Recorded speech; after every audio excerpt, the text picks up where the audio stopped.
Hello and welcome to Twist List. Today we are looking at 10 crazy tales of history's food tasters. Being rich and powerful isn't all fun and games. It seems like someone is always scheming to get you kicked off the throne. Once poison was viewed as a legitimate weapon, which happened around 331 BC, the fear that a would-be murderer would try to slip something into the food or drink of his victim was very real. And that gave rise to the thankless job of the food taster. At number 10 we have Emperor Claudius's murder. Claudius came to power after Caligula's murder, and it wasn't long before he became the target of conspiracies, too.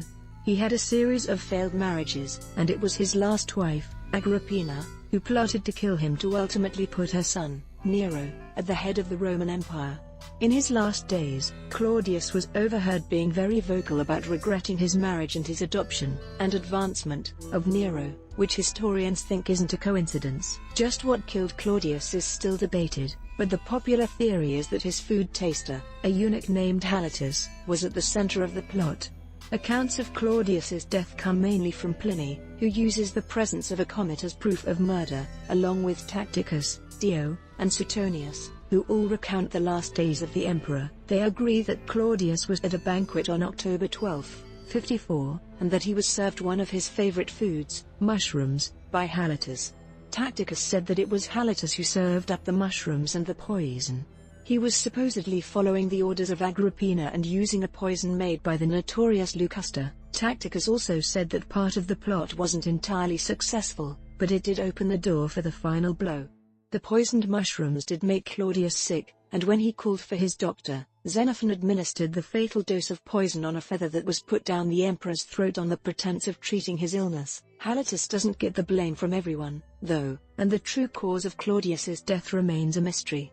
While it's possible that the emperor, already weakened from a severe illness a few years earlier, died of natural causes, historians continue to point the finger at his food taster as a likely suspect. The 9th spot on the list is occupied by Napoleon's yellow dog. Napoleon Bonaparte had something of a complicated relationship with dogs.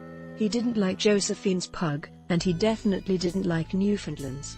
A Newfoundland had been the first member of the British military's boarding party to step on the French ship Cleopatra to accept her surrender at the Battle of Trafalgar. However, Napoleon's opinion of Newfoundlands changed later when one saved him from drowning off the coast of Elba. It was also on Elba that he owned his only dog, originally acquired to serve as his food taster. The dog was a yellow retriever spaniel mix. His presence was one of many safety precautions taken after the deposed leader found out that there were a handful of plots to assassinate him. Napoleon left Elba in 1815. But while he was there, his dog went from being a safety precaution to providing a sense of security for a man who knew that half the world was out to kill him. Finally, the food taster became a companion, and his stuffed body is now on display at the Hôtel des Invalides in Paris beside the tomb of his master. Number 8 on our list is the mice of the Beijing Olympics. Food tasters aren't just for the rich and powerful. In 2008, concerns about China's food safety regulations and the possibility of Olympic athletes in Beijing coming down with food poisoning caused officials to crack down on just what got served to athletes and visitors and how it was handled. That meant a lot of complicated solutions like 24-hour guards placed on kitchens and complete computer monitoring of things like temperature. But it also involved mice being used to sample food before it was put on a human's plate. According to the Beijing Municipal Health Inspection Bureau, mice were employed because of the speed at which any toxins, contaminants, or poisons impact them. Anything dangerous in the food would produce symptoms in the mice within 17 hours, and even in 2008, that's less time than a lab test would take. Beijing isn't the only place that uses mice as modern-day food tasters. Although the main concern at the Olympics was food poisoning, mice were used at an Asia-Pacific Economic Cooperation Summit meeting as a line of defense against any assassination attempts on its members. At number 7 we have Stalin's rabbit. Stalin's rabbit wasn't an actual animal but a person, and possibly the dictator's half-brother. No one's sure who Stalin's biological father was, but one of the likely candidates was the wrestler and tavern owner Kobo Ignatashvili. The wrestler had 2 legitimate sons, Sasha and Vaso, and when Stalin rose to power, they found themselves in jail with their assets seized. They managed to get an audience with Stalin, who hadn't forgotten the boys that he used to play with as a child. He needed trustworthy men around him and installed them in various positions of power. Sasha rose through the ranks of the secret police and was given the nickname the Rabbit because of his role as Stalin's food taster. The Rabbit was in charge of everything from private meals to banquets with other world leaders. It was all under a chef that had previously cooked for Lenin and Rasputin and who would later have a grandson rise to power, Vladimir Putin. By the time that World War II was looming on the horizon, Stalin's suspicions about everyone, especially the wives of his closest advisors, was reaching a whole new level. He ordered the Rabbit's wife shot, and his old friend continued to serve as his food taster even through her arrest and execution. Stalin honored the Rabbit with medals and promotions throughout the war, and the Rabbit continued to travel to wartime summit meetings with the man who had ordered the execution of his wife. The Rabbit survived both the war and Stalin despite repeated attempts at discrediting him. Ultimately shuffled off to the Crimea where he was put in charge of the Politburo sanatoriums, the Rabbit died a natural death in 1948. Number 6 on the list is Mark Antony and Cleopatra. According to Livy, the first instance of murder by poison was a rather dubious case in 331 BC. While it's uncertain whether the deaths were from poison or pestilence, it started a widespread fear of poisonings. Poison became the weapon of women who are maneuvering their husbands, sons, and lovers into positions of power, and there are many stories of men and women taking antidotes before eating anything. It was so prevalent that even the most infamous lovers of ancient times kept food tasters on hand to protect against the machinations of the other. Mark Antony's distrust of Cleopatra was so great, said Pliny, that he kept a food taster on hand all the time in case she decided to try to get rid of him. The story says that Cleopatra was incredibly offended by this, not because he didn't trust her but because he thought that using a food taster would be enough to save him if she put her mind to killing him with poison. Coating her prayer beads with poison, she dropped them into his wine as a demonstration of how vulnerable he still was. Another version of her near poisoning of Antony, despite his food tasters, suggests that her sleight of hand was done to alleviate his fears by stopping him before he drank the deadly mixture. In this version, she dipped some flowers of a garland in poison before a banquet. During the banquet, she crowned him with the garland and later suggested that they use the flowers to flavor their drinks. When Antony went to drink the poisoned wine, she stopped him, summoned a prisoner, and gave him the wine. The man dropped dead, and Cleopatra used it to show that Antony needed to trust her above his food tasters. The fifth spot on the list is occupied by Margot Wolk. Until Claus von Stauffenberg's failed attempt at assassinating Hitler, Margot Wolk and the other 15 young girls that served as his food tasters were allowed to live at home. They were only taken to the wolf's lair when Hitler was there and were tasked with sampling the array of vegetarian foods that were meant for his table. After the assassination attempt, though, they were moved to a nearby boarding school.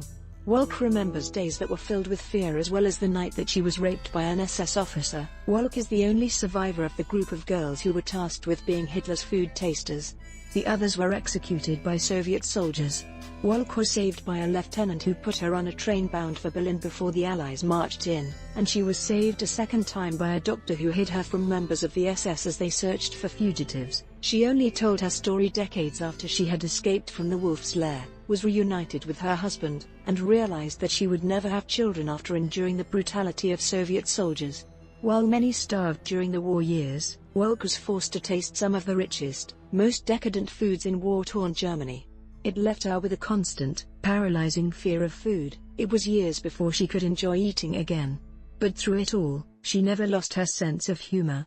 It was the only way that she could get through the terror of sampling food and then simply waiting to see if she would die each time. Number 4 on the list is Elizabeth I's food tasters. The English monarchy had no shortage of enemies during the reign of Elizabeth I, and the fear that someone would try to assassinate her by poisoning was a very real one. In 1594, a 70-year-old Jewish doctor who had fled the Spanish Inquisition was executed for his supposed involvement in a plot to poison the Queen, even though no one believed that he was actually guilty. The would-be poisoner would go on to be one of the inspirations for the character of Shylock, but the danger to the Queen was still a very real one. And that makes it perhaps a bit strange that the process of food tasting in Elizabeth's court was a highly formalized, highly ritualized one. Documents describe an unmarried countess and an older woman performing what we can only say was a food tasting ritual. It involved first the wiping off of all the plates that would be set at the table and then the entrance of 24 royal bodyguards, one for each course to be tasted. Noblemen would receive each of the dishes, and a female food taster would serve each of the plate bearers a bite from the dish that he held. After an appropriate amount of time had passed, which was marked with the playing of drums and trumpets and presumably observed to make sure that no symptoms of poisoning were going to show themselves, another group took the plates into the private inner chambers of the queen.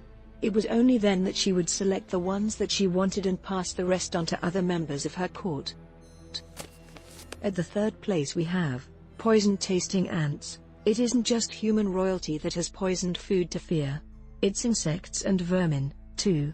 At least one group of pests have developed a method of using food tasters to help secure the safety and health of the rest of their colony. According to a recent study published in Animal Behavior, ants will deviate from the normal roles that they fulfill within a colony during times of stress or famine.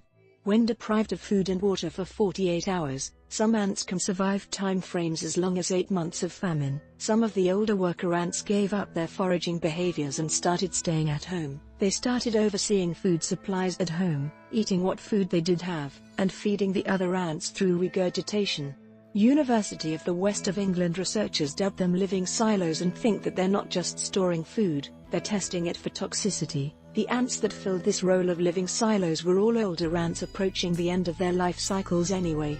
The researchers think that means they're absorbing some of the potential threats to the colonies. The living silos generally stayed just outside the area that housed the brood workers, the ant larvae, and the colony's queen. Even if they do happen to consume poison, or other dangerous substances, and it doesn't kill them outright, regurgitation and the mixing of food means that any potential poisons are so diluted that they're not nearly as damaging when they get to the younger workers. At the second spot is the food tasters of the Tudors. Henry VIII is likely one of England's most infamous monarchs, and he was known almost as much for his appetite as he was for his ever-changing list of wives and mistresses. The feasts laid on the table of a Tudor court were legendary, with exotic meats from whale and peacock to beaver tail, organs, cow udders, and spleens. That was all washed down with an estimated 2.3 million litres, 600,000 gallons, of ale and 285,000 litres, 75,000 gallons, of wine every year. The centerpiece of a feast was often a cooked peacock with all its feathers replaced, or a sculpture that stood several feet high and was made entirely from sugar and almond paste. Unfortunately, the role of the ever-present cup-bearers and food tasters has been mostly lost, but we do know some pretty strange things. Food tasters were present at every one of Henry VIII's feasts, and they spent the entire time on their knees. Given that a single feast could last hours, it had to be an excruciating job, and not just because of the fear of poison or the amount of food they would have been required to eat. The job wasn't without perks, though, and we know that Henry VII rewarded his chief food taster with an incredibly poetic gift. William Berryman was gifted the lease of a tavern, called La Rose Super La Hope, and a brewery in London. His rent? A single red rose presented to the court at midsummer. Although most names have been lost, historians are somewhat sure that the family of John Dee, the astrologer and occultist who became one of Elizabeth I's most trusted advisors, got their start as food tasters in the court of Elizabeth's father. Dee's father likely occupied the oddly named role of gentleman sewer, serving as Henry VIII's personal food taster and wine steward. And finally, at number 1, the lab of Recep Tayyip Erdogan. Turkey's President Recep Tayyip Erdogan lives in a $600 million palace with around 1,000 rooms. At least one of those rooms is dedicated to his full-time food analysis crew. According to his personal doctor, all of the president's food is not tasted in a time-tested, old-fashioned way but is instead examined by a team of 5 experts working 14 hours a day to check, double-check, and recheck the palace's food for everything from poison to radioactive contaminants and bacteria. In some cases, even that amount of security isn't enough. Dr. Sevde Erdal has said that they contract with other off-site facilities in other cities to check some of the samples. On one hand, some people say that it's a perfectly acceptable precaution for a leader in an area of the world that is in near constant turmoil. But others insist that it's just one more example of the opulence in which the president lives and that it shows just how far removed from the common man the upper echelons of society really are. The idea of a Turkish food taster is nothing new, and even Mustafa Kemal Ataturk had one. Supporters of the measures also cite the fate of Turkey's 8th president, who died of an apparent heart attack in 1993. The family of Turgut Özal claims that his cause of death was actually poison, administered in a glass of lemonade served to him at a Bulgarian embassy reception. According to the family, those behind the murder were protected by a massive network of ultranationalist conspirators who were working with the military to overthrow the Turkish government, which makes modern-day food tasters a completely legitimate safety precaution. Thanks for watching. If you enjoyed this video and would like to see more, then please hit the subscribe button.